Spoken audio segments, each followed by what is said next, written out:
1/2-inch standard stripping tool, 1/2-inch torque wrench, 24mm wrench for DIN female connectors, 19mm wrench for type N connectors, scouring pad.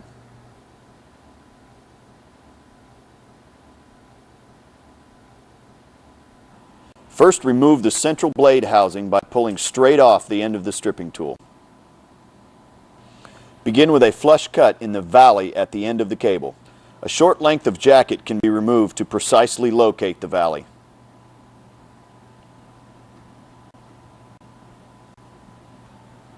Place the tool over the end of the cable and engage with light pressure until the tool spins freely and the jacket has been removed to the 7th peak. Use a scouring pad to clean the outer conductor. Apply grease to the O-ring and position it in the 6th valley.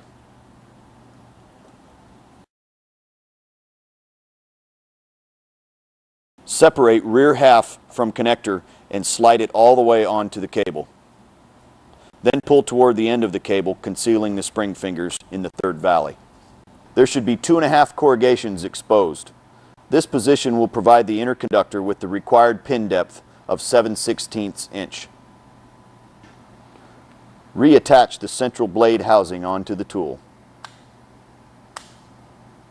Place the tool over the end of the cable and engage with moderate pressure, turning until the material has been removed.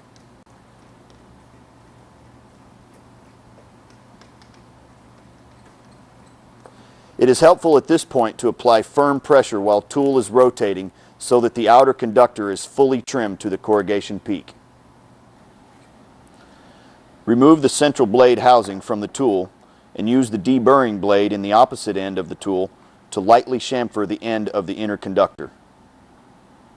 Clean inner conductor with a scouring pad to ensure the pre-coat layer has been completely removed.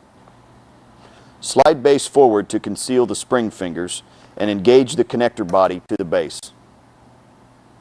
Hold the body in place while tightening the rear of the connector 3 to 4 turns